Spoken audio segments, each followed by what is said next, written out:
Hey friend, welcome back to the YouTube channel of the Renaissance English History Podcast, the original Tudor history podcast going since 2009. I am your host, Heather. This channel is where I put all of my episodes, as well as lots of extra content like this video right here. And today we are talking about the top 5 lesser known love and romance scandals of the Tudor and early Stuart period. February is Love Month here at the Renaissance English History Podcast, and today we are going to be digging into some of the lesser-known romantic scandals.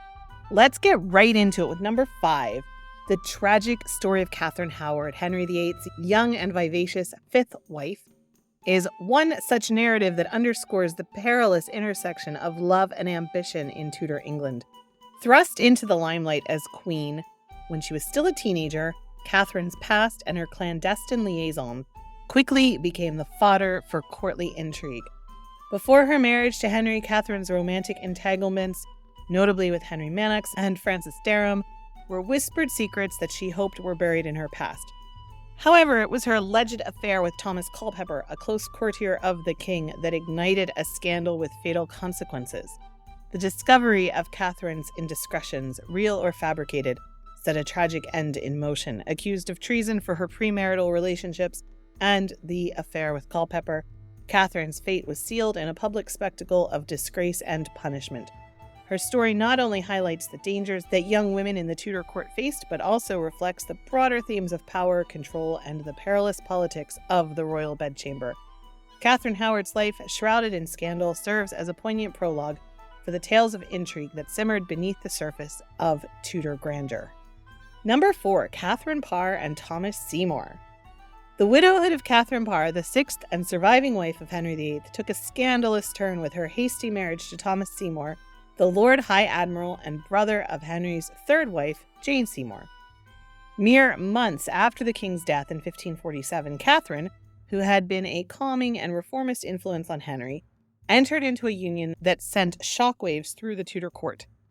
Seymour, known for his ambition and charm, was also the uncle of the young Edward VI, positioning him close to the center of power, a fact that made their marriage all the more contentious. The marriage raised eyebrows not only because of its rapid timing, but also due to Seymour's well-known aspirations to increase his influence.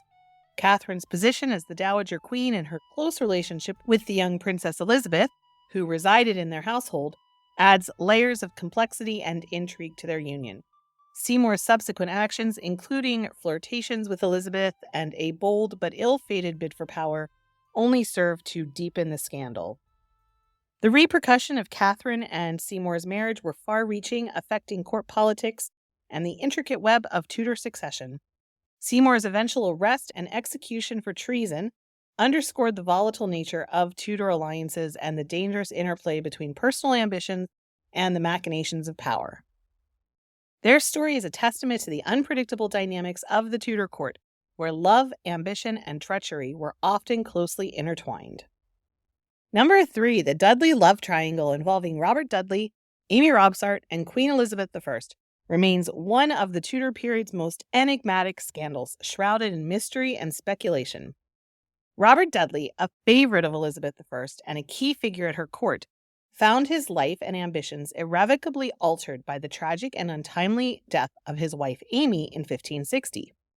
Amy Robsart's demise, under suspicious circumstances with a fatal fall down a staircase at Cumnor Palace in Oxfordshire, ignited a firestorm of rumors that implicated Dudley in a dark plot to free himself from his marriage, thereby paving the way for a union with the Queen. The scandal surrounding Amy's death cast a long shadow over Dudley's reputation and his relationship with Elizabeth. Despite the Queen's evident fondness for Dudley, highlighted by their close companionship and the lavish attention she bestowed upon him, the whispers of foul play and ambition made any prospect of marriage politically toxic.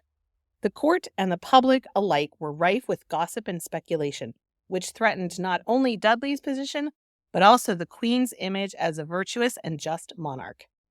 Elizabeth, acutely aware of the delicate balance of public opinion and the need to maintain her authority unblemished, navigated the scandal with her characteristic prudence.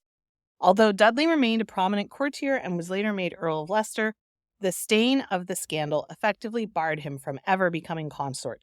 The Dudley Love Triangle thus exemplifies the intricate interplay of personal relationships and public perceptions in the Tudor court, where love, ambition, and tragedy were inextricably linked with profound implications for those involved and the course of Elizabeth's reign. Number 2, the affair between Anne Vavasor and the Earl of Oxford, Edward de Vere. So Anne Vavasor was a young maid of honor to Elizabeth I, and she had an affair with Edward de Vere, 17th Earl of Oxford, which stands out for its dramatic intensity and the scandal it caused. The clandestine relationship, blooming within the confines of Elizabeth's court, broke the conventions of the time and led to one of the most sensational scandals of the Elizabethan era. The affair came to light in 1581 when Anne gave birth to de Vere's illegitimate son, a revelation that shocked the court and infuriated Queen Elizabeth, who had strict rules against such liaisons among her courtiers.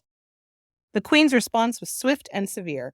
Both Anne and de Vere were imprisoned in the Tower of London for their indiscretion, a punishment that underscored the gravity of their offense in the Queen's eyes. The scandal did not end with their imprisonment. Upon their release, the affair led to a series of violent confrontations, fueling a bitter feud between de Vere and Anne's kinsman. The most notable incident was a deadly duel in the streets of London, which resulted in several injuries and further deepened the animosity between the two factions.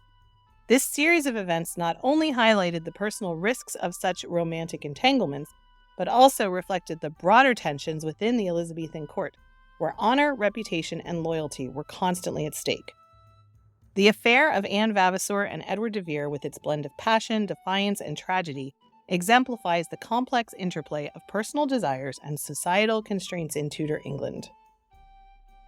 And finally, number 1, the Frances Howard and Robert Carr scandal, which culminated in the mysterious death of Thomas Overbury, stands as one of the most sordid tales of the early Stuart period, intertwining love, ambition, and murder at the highest levels of English society.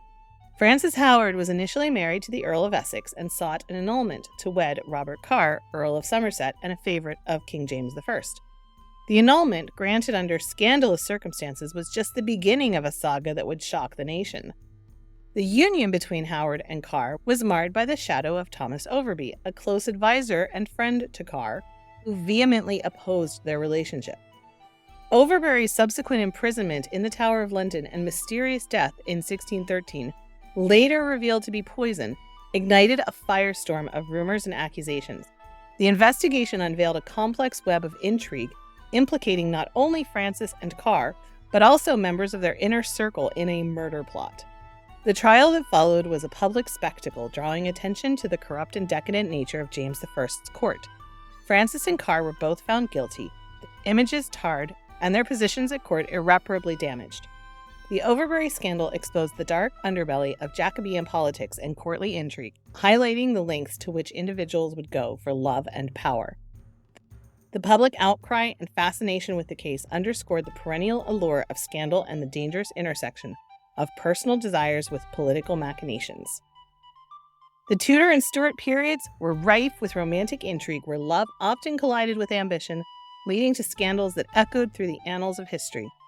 These tales of passion, betrayal, and intrigue offer a window into the complex interplay of personal desires and political power. So there we have it, my friend. If you have made it to the end of this video, I sure would appreciate a press of that like button, and I hope I earned your subscription to my channel, where I put out videos like this on the regular. Thank you so much for watching. I appreciate you. I appreciate your time. I'm so glad I share the planet with you. And don't forget to drink your water. I'll be back soon. Bye-bye.